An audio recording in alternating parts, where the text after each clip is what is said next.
ఒకసారి మన మాజీ రాష్ట్రపతి స్వర్గీయ అబ్దుల్ కలాం గారు ఒకసారి ఆయన పర్యటనలో భాగంగా ఊటీ వెళ్ళారంట.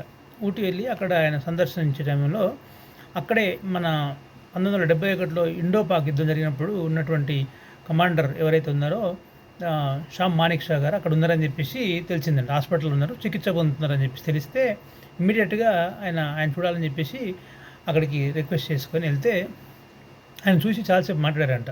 చేతులు చేపెట్టి చాలాసేపు మాట్లాడి వచ్చే ముందు అబ్దుల్ కలాం గారు అడిగారంట, మీకేం పర్లేదా, ఇక్కడ అంతా బాగానే ఉందా, నా నుంచి మీకు ఏమైనా సహాయం కావాలని అడిగితే ఆయన అసంతృప్తి ఉందంటే ఆయన చెప్పారంట, నాకు చిన్న అసంతృప్తి ఉంది సార్ అని చెప్పాడంట. ఏంటని అబ్దుల్ కలాం గారు అడిగితే, నా దేశ పౌరుడు, ప్రథమ పౌరుడైనటువంటి మీరు వస్తే, రాష్ట్రపతిగా మీరు వస్తే నా దగ్గరికి నేను లేచి సెల్యూట్ చేయలేని పరిస్థితులు ఉన్నాను సార్ అని చెప్పేసి బాధగా ఉంది సార్, నాకు కొంచెం అసంతృప్తిగా ఉంది సార్ అనంట. అప్పుడు నిజంగా అబ్దుల్ కలాం గారి కళ్ళ నుంచి నీళ్ళు వచ్చాయంట, ఆయనకు కూడా, షా గారికి కూడా. సో అది అంత అయ్యి ఇంకా వెళ్ళే ముందు ఆయన ఒకటి అడిగారంట, సార్ నాకు ఒక చిన్న రిక్వెస్ట్, అంటే ఏం చెప్పండి అంటే, నేను రిటైర్డ్ అయిన తర్వాత ఉన్నటువంటి బెనిఫిట్స్ ఒక 30 ఏళ్ళ నుంచి పెండింగ్ అయిపోయింది, అది రావలేదు సార్, ఇంకా నాకు పెండింగ్ ఉందని చెప్తే ఇమ్మీడియట్గా అబ్దుల్ కలాం గారు ఢిల్లీ వెళ్ళిన తర్వాత మొట్టమొదటిగా ఫస్ట్ అక్కడ ఉన్నటువంటి అధికారులను పిలిపించి అక్కడ ఎక్కడ పెండింగ్ ఉంది, ఎంత పెండింగ్ ఉందని చెప్పేసి దాన్ని క్యాలిక్యులేట్ చేయించి దాదాపుగా ₹1,20,00,000 పెండింగ్ ఉంటే అవి ఇమ్మీడియట్గా ఒక చెక్కు తయారు చేయించి అధికారులతోని, అదే అక్కడ వాళ్ళ మిలిటరీ ఆఫీసర్స్ వాళ్ళతో కలిపి అది ఇమ్మీడియట్గా ఊటీ పంపించారంట ఆయన.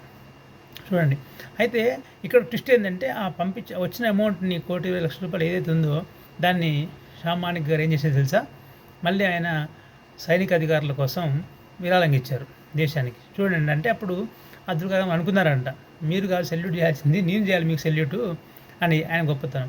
అంటే చూడండి, అంత గొప్ప గొప్ప నాయకుల పుట్టిన దేశంలో మనం అటువంటి నాయకులను ఆదర్శంగా తీసుకోవాలి. కానీ ఇవాళ రాజ్యాంగం గురించి తెలియని వాళ్ళు, బూతులు మాట్లాడే వాళ్ళు ఉన్న రాజకీయాల్లో, మన రాజ్యాంగంలో ఉన్నటువంటి ఆర్టికల్స్ తెలుసుకొని మనం ఎవరికి ఏ విధంగా సహాయపడగలి, లేదంటే రాజ్యాంగంలో ఉన్నటువంటి హక్కులు ఏంటి, వాళ్ళ విధులు ఏంటి, మనం ఎలా నిర్వర్తించాలని తెలుసుకోకుండా పొద్దు అస్తమానం బూతులు తిడుతూ మీరు దొంగ అని చెప్పేసి తిట్టుకోవడం, అట్లా కాకుండా ఇటువంటి నాయకులను ఆదర్శం తీసుకొని వచ్చే జనరేషన్ రాజకీయాల్లో ఉండాలని కోరుకున్నాను. ఎందుకంటే ఇటువంటి గొప్ప నాయకులు కదా మనకు కావాల్సింది. అటువంటి అబ్దుల్ కలాం లాంటి గొప్ప నాయకులు కావాలంటే మన రాజకీయ నాయకులు ఇప్పుడైనా ఈ రాజకీయ నాయకులు దయచేసి మీరు ఇటువంటి ఎవరినో దొంగల్ని కాకుండా ఇలాంటి గొప్ప గొప్ప వ్యక్తుల్ని ఆదర్శంగా తీసుకొని రాజకీయాలు చేస్తే ఖచ్చితంగా ప్రజలు, ప్రభుత్వాలు అన్నీ బాగుంటాయి. సో అటువంటి నాయకులు ఎన్నుకుందాం మనం కూడా. ప్రజలు కూడా తప్పే, ప్రజలు కూడా మంచి నాయకులు ఎన్నుకొని మంచి వ్యవస్థని తయారు చేద్దాం.